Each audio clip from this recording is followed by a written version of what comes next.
The wind carried more dust than hope across the cracked plains of West Texas. It was the summer of 1882, and the land was dying of thirst. The sun was a hammer, beating the earth until it split open like old leather. Tumbleweeds, the ghosts of forgotten dreams, skittered past homesteads that had already given up. Margaret Sullivan stood on her porch. One hand shaded her eyes. The other gripped a wooden bucket so hard her knuckles were bone white. She was 26, but grief and hardship had carved her face into something older, something severe and beautiful, like a cliff face after a storm. Her hair, once dark and full, was pulled back tight. Streaks of gray, too soon for her years, caught the merciless light. The black dress she wore was her last link to Thomas, faded now to a tired gray. She wouldn't let it go. 8 months.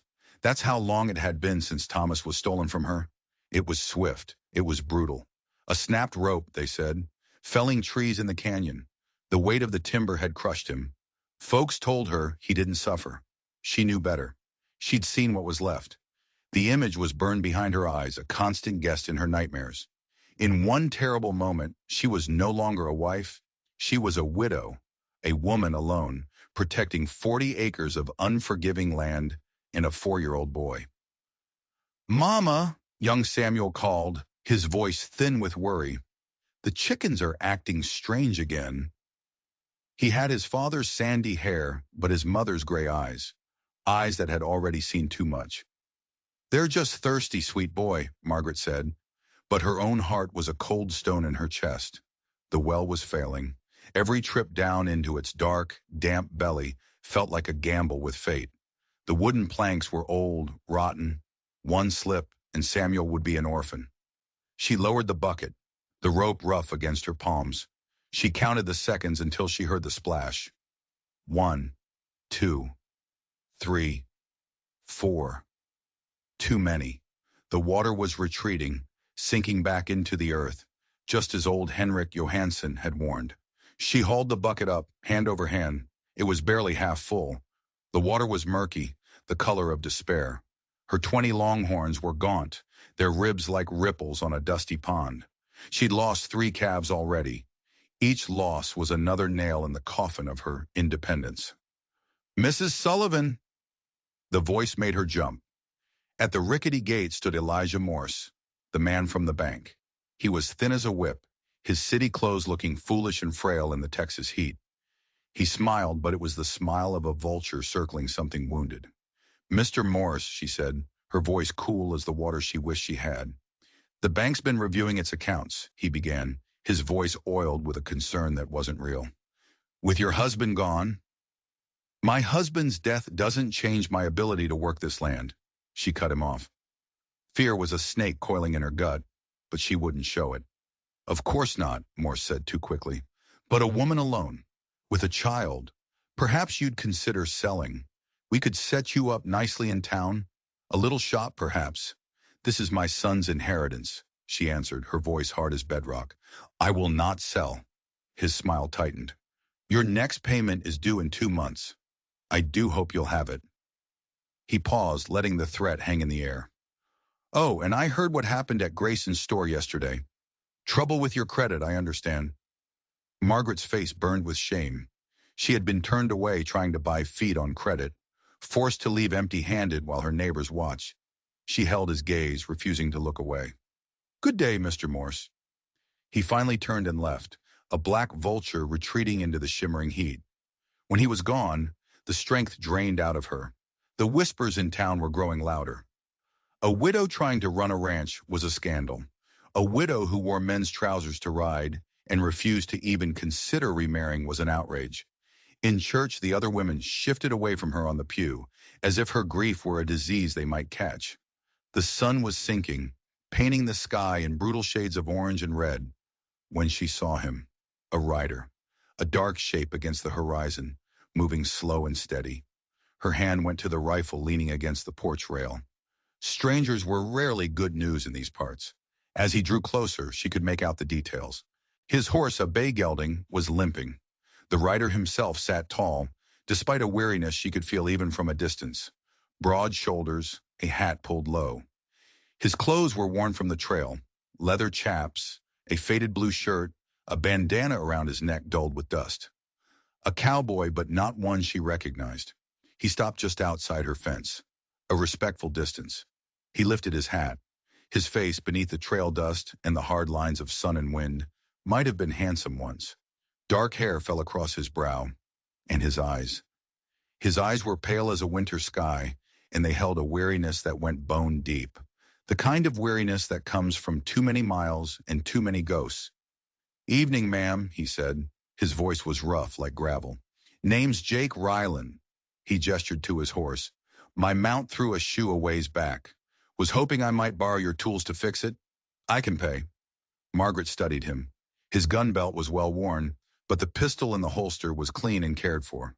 His hands, calloused and strong, rested easy on the saddle horn. He didn't seem like a threat. Not an obvious one, at least. "There's a forge in the barn," she said finally, her voice tight. She stopped herself just before she said Thomas had built it. "I can manage if you've got the tools," Jake said. "And if you've got work that needs doing, I'll trade my labor for a hot meal. Been living on jerky and bad memories for too long." Samuel, who had been hiding behind her skirts, peeked out. Jake saw him and touched the brim of his hat in a gentle greeting. The boy ducked back, suddenly shy. "A fine boy," Jake said softly. "Reminds me of my nephew back in Missouri." The mention of family, of a home somewhere else, softened something in Margaret's chest. Outlaws and drifters rarely spoke of kin. "The forge is in the barn," she repeated. "Supper's at sunset. Just beans and cornbread." "Ma'am," he said, a faint smile touching his lips. "After weeks on the trail, beans and cornbread sounds like a king's feast." He swung down from his horse and led the limping animal toward the barn. Margaret watched him go. She noticed the way he moved, alert but not aggressive. He took in everything, his pale eyes missing nothing. Samuel tugged at her skirt. "Mama, is he staying?" "Just for supper," she said firmly. But as she watched the tall stranger disappear into the shadows of the barn Thomas had built, a knot tightened in her stomach. And for the first time in 8 long months, she found herself adding an extra cup of beans to the pot. It was just Christian charity, she told herself. Nothing more. But when the next dawn broke, and she saw him washing at the pump in the cold gray light, shirtless, the muscles in his back moving with an easy strength, she felt something stir deep inside her. Something she thought she had buried with her husband. Something dangerous. The sun rose pale and weak, the light spilling across a yard where frost still clung to the withered grass. Margaret had been up for an hour, moving through the familiar motions of her morning. But today was different. The knowledge of the stranger sleeping in her barn made every sound sharp, every shadow deeper. She moved quietly, the creak of the floorboards unnaturally loud in the silence of the cabin.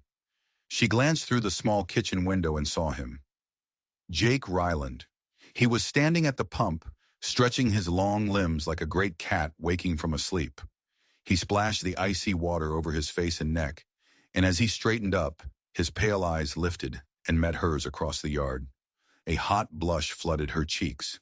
She jumped back from the window, her heart hammering against her ribs. She was acting like a fool girl, not a grieving widow. "Mom, is the man still here?" Samuel's sleepy voice came from his small bed in the corner. "Mr. Ryland," she corrected gently, smoothing the worn blanket over him. "And yes, he's still here, just for a little while." "Can he stay?" the boy asked. He held up the little wooden horse Jake had mended for him the night before. It had been broken for months, a small treasure Thomas had carved with his own hands. Jake had fixed the snap legs so perfectly, you could barely see the break. Margaret's throat tightened. "We'll see," she whispered. A soft knock came at the door. It made her start. She opened it to find Jake standing there, a respectful step back from the threshold, his hat in his hands. In the clear morning light, his eyes were startlingly pale, and they held no hint of guile. They just seemed steady. "Morning, Mrs. Sullivan. I just wanted to thank you for your kindness. I'll be on my way now after I settle up what I owe." "You already mended the gate and patched the chicken coop," she said, surprised he'd done so much in the fading light of yesterday. "We're square." He hesitated. His gaze moved from her face to the roof of her cabin, then to the corral fence. He studied her property with a quiet intensity that made her uneasy. It felt less like a glance and more like an assessment. "That roof of yours won't make it through the winter storms," he said, his voice low, "nor that corral fence. And I'd wager that windmill hasn't pumped right in months." It was all true. Every word was a weight she carried every single day. She folded her arms across her chest, a shield against his observations. "That's none of your concern." "Could be, though," he said, shifting his weight. He wasn't pushy, just stating a fact.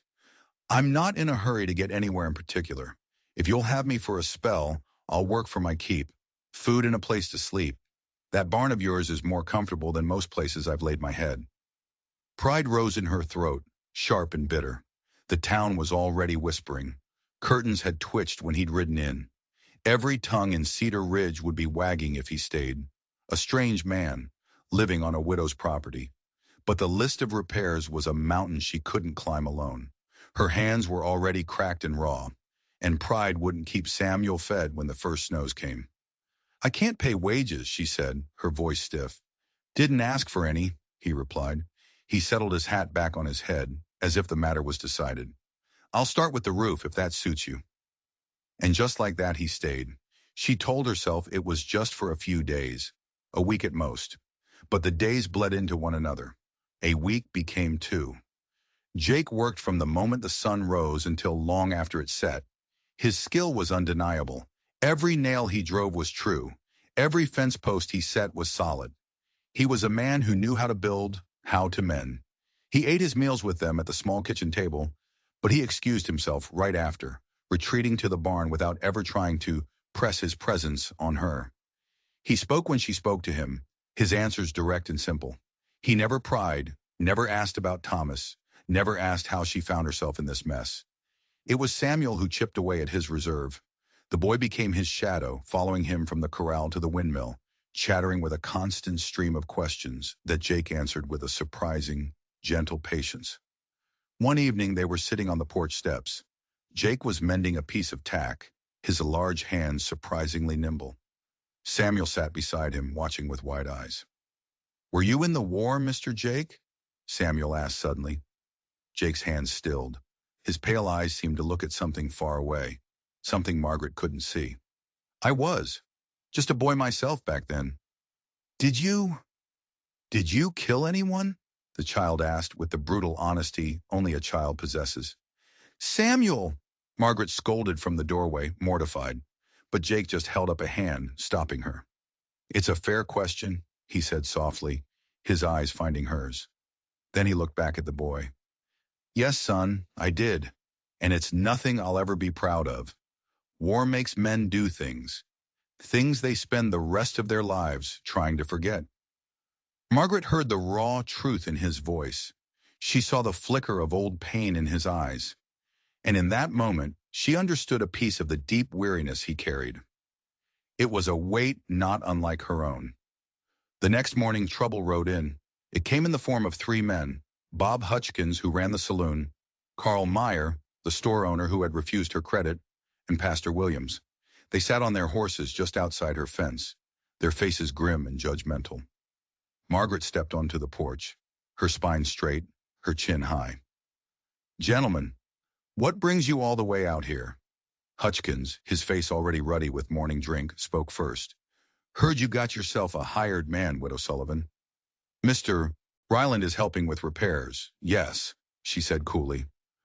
"Living in your barn," Meyer added, his thin lips pressed into a disapproving line. "Eating at your table. People are talking, Margaret." "People always talk," she shot back. "I've yet to see talk mend a fence or patch a roof." Pastor Williams dismounted and approached the porch, his voice soft with a kindness that felt more like a weapon. "Margaret, my dear, we're only concerned for your reputation. For the boy, a young widow alone out here with a stranger. It simply doesn't look proper." "What I see," Margaret said, her voice cutting like a north wind, "is that none of you offered to patch my roof when the leak started. None of you offered to fix my corral when the cattle were getting out. Mr. Ryland works for his meals and a space in the barn. Nothing more. What you choose to imagine is your own sin, not mine."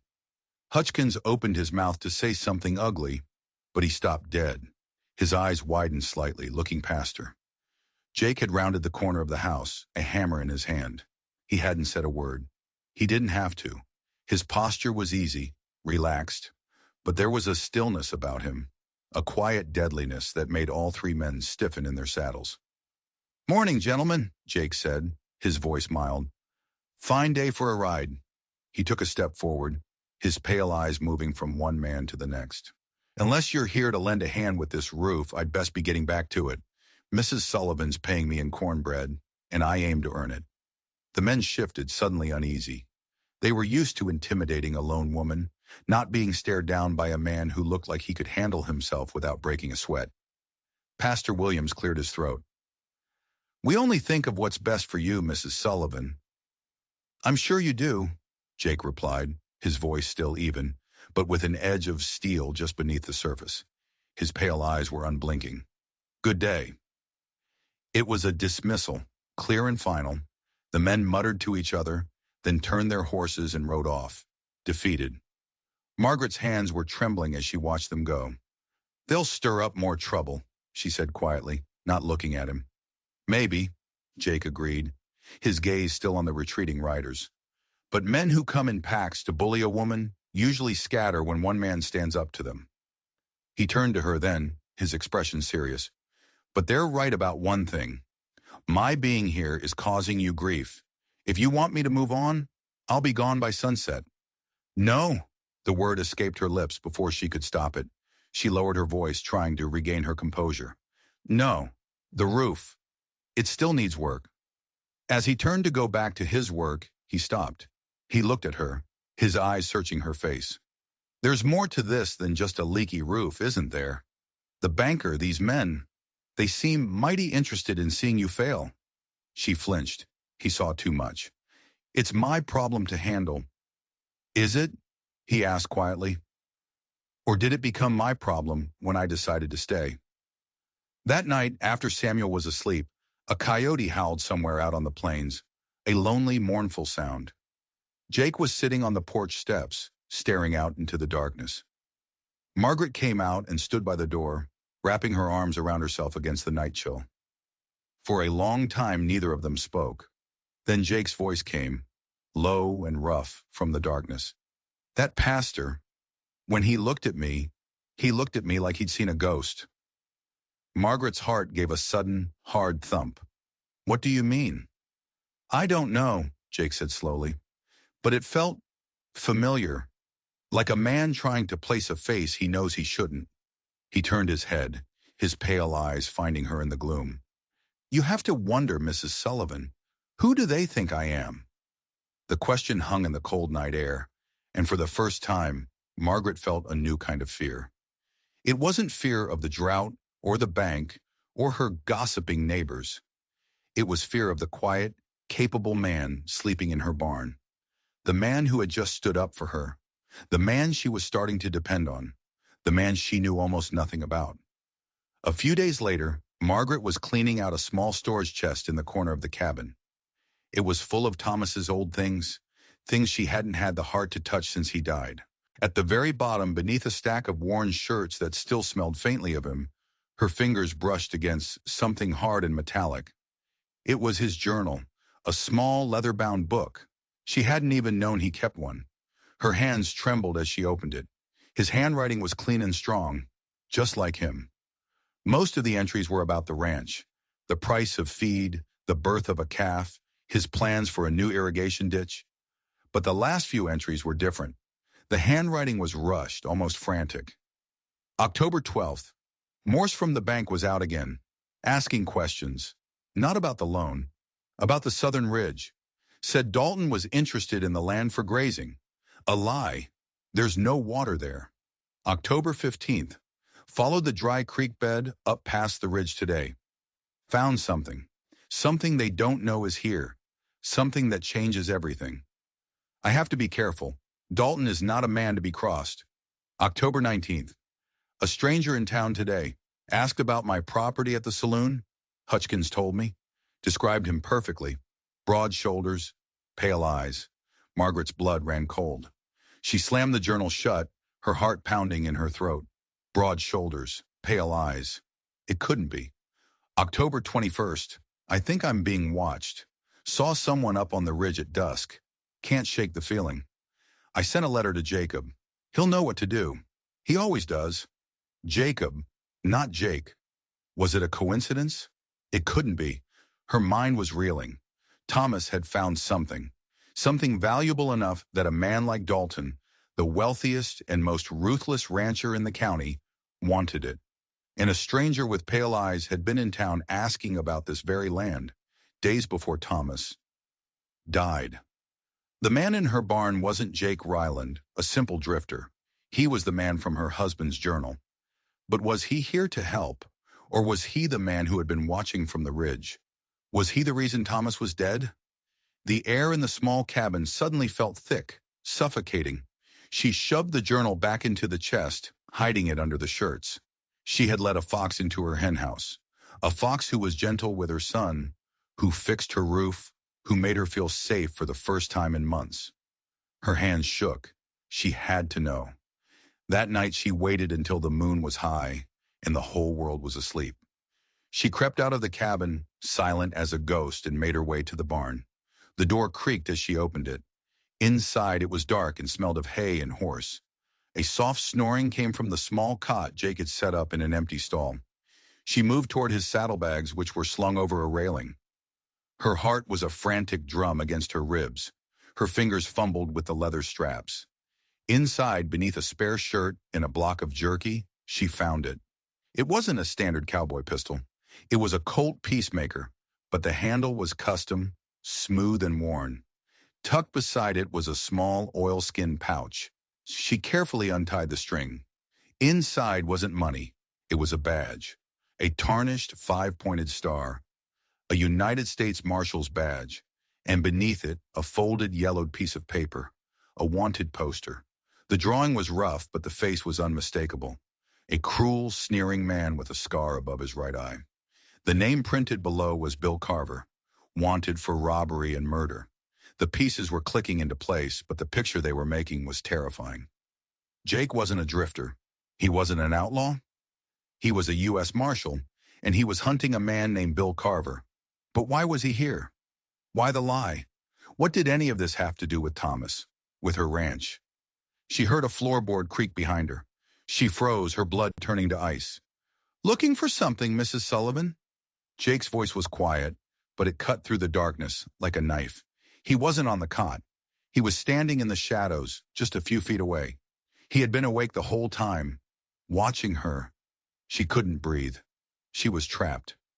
She held the badge in her trembling hand, the metal cold against her skin. "Who are you?" she whispered, her voice barely audible. He stepped out of the shadows. His face was unreadable in the moonlight filtering through the cracks in the barn wall. "My name," he said, his voice low and heavy with secrets, "is Jacob Vance. Thomas. Thomas was my brother." The world tilted on its axis. Brother. Thomas had never mentioned a brother, not once in the 5 years they were married. "That's impossible," she breathed. "Thomas was an only child. We shared a father, not a mother," Jacob said. His voice was flat, devoid of emotion. "He was the son my father was proud of, the one who stayed. I was the one who left, the one who pinned on a badge instead of branding cattle. We weren't close, but we were blood." He took a step closer. "He wrote me a letter, Margaret, the last one he ever wrote. He said he was in trouble. He said he'd found something on this land and that a man named Dalton wanted it bad enough to kill for it. He said he was being watched." He looked down at the wanted poster in her hand. "And he said the man he saw watching him was Bill Carver, Dalton's hired gun." Margaret's mind was a whirlwind. Dalton, Morse, Carver, and Jacob, her dead husband's secret brother, a U.S. Marshal, here under a false name.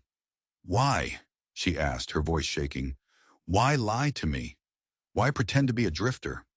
"Because I didn't know who I could trust," he said, his pale eyes intense.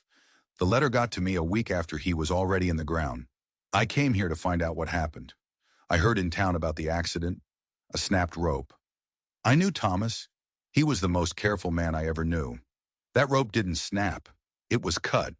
And I needed to get close to this ranch, To you, without Dalton or his men knowing who I was, I needed to find the proof Thomas was murdered. He looked at her, and for the first time, she saw past the weary cowboy and the hard-eyed lawman. She saw a man grieving, a man hunting his brother's killers. I'm sorry I lied to you, Margaret. I truly am. But I am here to see justice done for Thomas, and to protect the only family he had left. Before she could process it all, a new crisis was upon them. The cattle. The last of the water in the creek bed had dried up. The animals were lowing with thirst, their tongues swollen. They wouldn't last another day. There's water at Clear Creek, Jacob said, his voice all business now. Through Carson's Gulch. It's a 2-day drive in this heat, but it's their only chance. Then we go, Margaret said, pushing her shock and confusion aside. Survival came first. The questions could wait. They left Samuel with the Johansons, who promised to keep him safe. The drive was brutal. The sun was relentless, the dust a choking cloud. But for the first time, Margaret didn't feel alone in her struggle. She and Jacob moved as a team, their actions seamless, anticipating each other's needs without a word. They made camp the first night in a small box canyon. The stars were a brilliant cold spray across the black sky. The cattle were quiet, exhausted. For a few hours there was peace, a fragile truce with the harsh land. Margaret sat by the small fire, the journal in her lap. She had brought it with her. She read Thomas's last words again, the words about a man with pale eyes. It had been Jacob, not watching to harm, but watching to help. He loved you very much, Jacob said from the other side of the fire. It was in every letter he ever wrote me. A wave of grief, sharp and sudden, washed over her. She looked at this stranger who was her husband's brother, a man she should have known, a part of Thomas she never got to meet. It was in that quiet, vulnerable moment that the sound of hooves shattered the night. 3 riders appeared at the mouth of the canyon, their forms dark against the starlight. The man in the lead was big, imposing, and even in the dim light, Margaret could see the ugly scar above his right eye. Bill Carver. Well, well, Carver drawled, his voice slick with menace. Jake Ryland, or should I say Marshall Vance. Didn't expect to find you playing nursemaid to a dead man's cattle and his widow. Jacob was on his feet in an instant, his body loose but coiled, like a snake ready to strike. Evening, Carver. We don't want any trouble. Trouble? Carver laughed, a nasty, grating sound. Now, that depends what you call trouble. Dalton's getting impatient. He wants this land. And seeing as you're here, I figure there must be a good reason why. His eyes slid over to Margaret, a greasy, possessive look that made her skin crawl. Those cattle look half dead. But maybe there's something else on this ranch worth taking. Margaret's hand went to the rifle resting beside her. You're trespassing, Mr. Carver. I'll ask you to leave. Carver sneered. Your land? The way I hear it, you're just a broke widow playing at being a rancher. Maybe what you really need is a real man to take care of you. It happened faster than a heartbeat. Jacob's hand was a blur. The Colt seemed to leap into it. A single shot cracked through the canyon, deafeningly loud. Carver's hat flew from his head. A neat hole punched through the crown. The other 2 men froze, their hands hovering near their guns. The next one goes lower, Jacob said, his voice deadly calm. The lady asked you to move on. For a long, tense moment, nobody moved. The only sound was the crackle of the fire. Then slowly, Carver dismounted and picked up his hat, staring at the hole in it. His grin was gone, replaced by a look of pure venom. This ain't over, Marshal, he snarled. Not for you, and not for the pretty widow. He swung back onto his horse, and the 3 of them melted back into the night, leaving only the lingering smell of gunpowder and the echo of their threat. Margaret was trembling, a delayed reaction of fear and adrenaline. Jacob holstered his pistol and came to her side, his hand touching her shoulder lightly. You all right? She could only nod, her voice caught in her throat. Will he come back? Maybe, Jacob said grimly, his eyes scanning the darkness. But next time, we'll be ready. That night, sleep was impossible. Danger was no longer a whisper or a worry. It was a man with a scarred face and a promise of violence. Margaret realized that Jacob hadn't just been hunting for proof. He had been standing between her and the wolves. He was a shield she hadn't even known she needed. And as she sat in the dark, the rifle across her lap, watching the fire die down to embers, she understood that her fight for the ranch had become something more. It was a fight for her life, and she was no longer fighting it alone.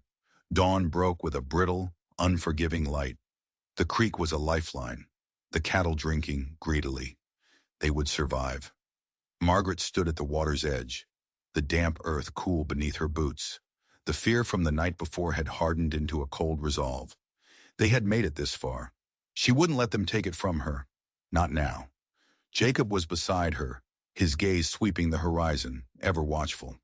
"We'll head back tomorrow," he said. "Keep the herd here for another day. Let them get their strength back." She nodded, her mind replaying the confrontation. Carver's words echoed in her thoughts. Dalton's getting impatient. The net was tightening. They camped that evening on high ground, giving them a clear view of the surrounding plains.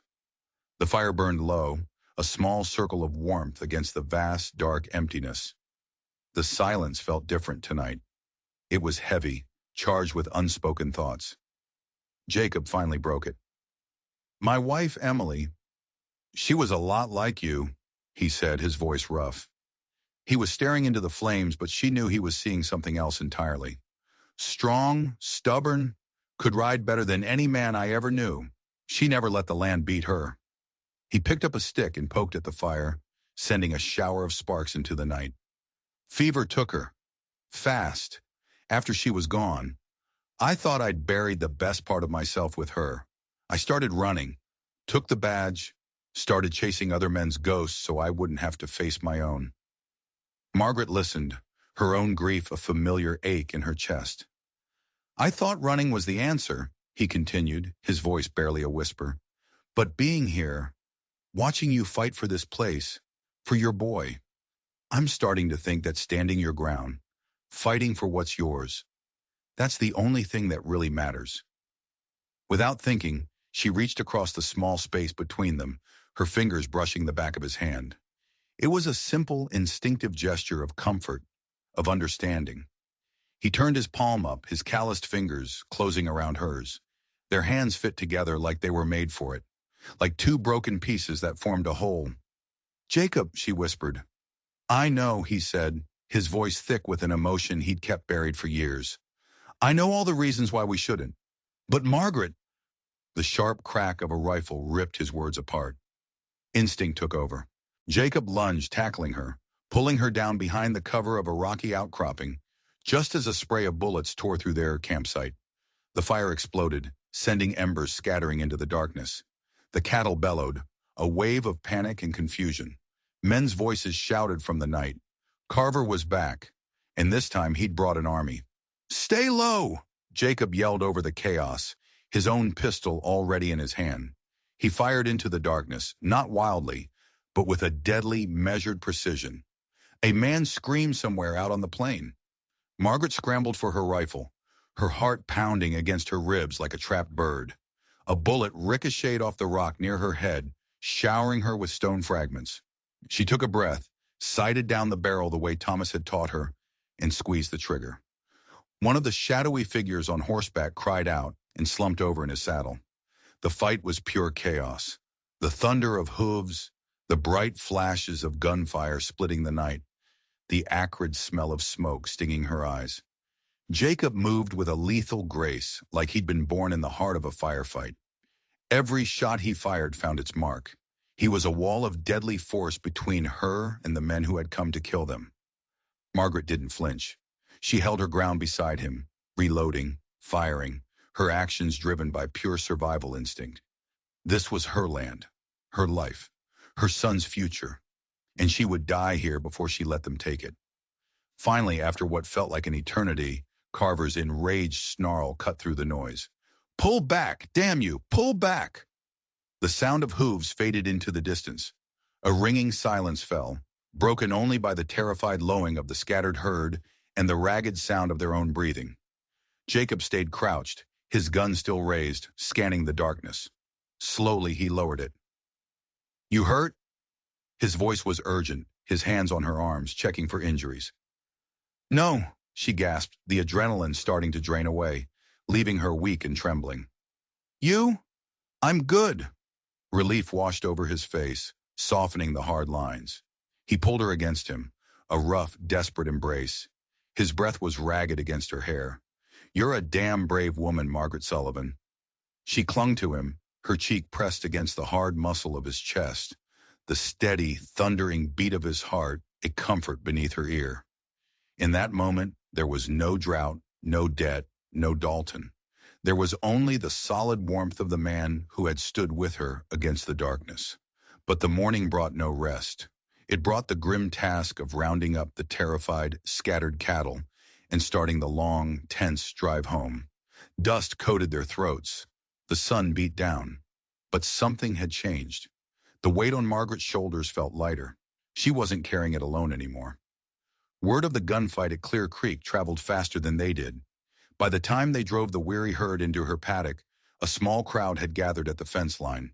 Some faces were curious, some were worried, but most were judgmental. Gossip was afire, and Carver had just thrown gasoline on it. Jacob offered to ride into town and face them alone, but Margaret refused. I will not hide in my own home, she declared, her voice ringing with a newfound strength. That evening, as Samuel, overjoyed to be home, peppered Jacob with 1,000 questions about the cattle drive, Margaret watched them. She watched the way her son leaned against Jacob's side as if he had always been there. She watched the patient, gentle way Jacob answered every single question, and in her heart she finally admitted the truth she had been fighting for weeks. She didn't just need him. She wanted him, not just for a season of repairs, but for always. The following Sunday was a declaration of war. Pastor Williams arrived, flanked by the sour-faced Mrs. Henderson and, to Margaret's surprise, Elijah Morse from the bank. They stood on her porch and spoke of propriety, of her mounting debts, of her irregular and dangerous household. Margaret stood tall, her chin lifted. Mr. Vance works for his keep. He is my late husband's brother. Anything more is a product of your own filthy imaginations? The revelation that Jacob was Thomas's brother sent a ripple of shock through them, but it was quickly overshadowed by a new arrival. Bill Carver rode up, a smug, venomous grin on his scarred face. And with him was the man who had been pulling the strings all along, Arthur Dalton. Dalton was a big man, wealthy and powerful, used to getting whatever he wanted. He dismounted and strode onto her porch as if he already owned it. Sullivan, he said, not even bothering with the courtesy of her name. I'm here to make you a final offer. Sell me this worthless patch of dirt before the bank takes it. Walk away with something instead of nothing. Carver laughed. He's being generous. After what your lawman brother-in-law did to my men, you're lucky we don't burn you out. He began to spread poison, telling the assembled neighbors tales of Jacob's past, lies mixed with half-truths about gunfights in Dodge City, about men he'd killed. The crowd's whispers turned hostile. This is my son's inheritance, Margaret said, her voice shaking but firm. I will not sell. You'll lose it all, you foolish woman, Dalton sneered. Or worse. Jacob's hand moved, hovering just above the butt of his Colt. The air crackled with tension, but it was Margaret who ended the standoff. She stepped back into the cabin and reemerged with her rifle, its weight familiar and steady in her hands. Get off my land, she said, her voice low and cold as a grave. All of you. They left, but the air was thick with their promises of revenge. That night a storm rolled in, the wind howling like a banshee, rattling the small cabin. Jacob came to her door, his face etched with worry. They won't stop, Margaret. Dalton won't stop until he has this land, or until you're dead. The storm raged outside, but inside the small cabin, a different kind of storm was breaking. He reached for her, and she went into his arms without hesitation. The lies were gone. The secrets were out. All that was left was the raw, undeniable truth of what had grown between them in the face of death and desperation. He held her face in his hands, his thumb stroking her cheek. I have nothing to offer you, he whispered, his voice thick with emotion. A lawman's pay, a life of looking over my shoulder, but I'd trade it all for the right to stand by your side. "Stay," she whispered back, her heart pounding with a mix of fear and a wild, soaring hope. "Just stay." And as the storm broke over the Texas plains, two broken souls found shelter in each other, their grief and their loneliness finally giving way to a love forged in hardship and tempered by gunfire. The next few weeks were a siege. Dalton used his influence to cut off her supplies completely. No one in town would sell to her, but he had underestimated the stubbornness of his neighbors. Old Henrik Johansson showed up one morning with a wagon full of feed, his face set in grim defiance. Mary Patterson, a widow herself, brought sacks of flour and coffee. Others followed. They were quiet, simple acts of rebellion against Dalton's tyranny. They remembered Thomas's kindness, Margaret's strength. They wouldn't let her fall. Together, they scraped together enough money to make the payment to the bank. Margaret walked into Elijah Morse's office and slammed the money down on his desk. The look on his face was a small, sweet victory. But Dalton wasn't finished. His next move was to challenge her property lines, producing a new survey, signed by a crooked official, that claimed the land with the hidden spring, Thomas's discovery, belonged to him. It was an outright lie, and it forced them into a courthouse showdown. The hearing was a farce. Dalton's lawyer twisted the truth, painting Margaret as an incompetent woman and Jacob as a violent drifter. Carver sat in the back, his presence a clear threat to anyone who might speak for her.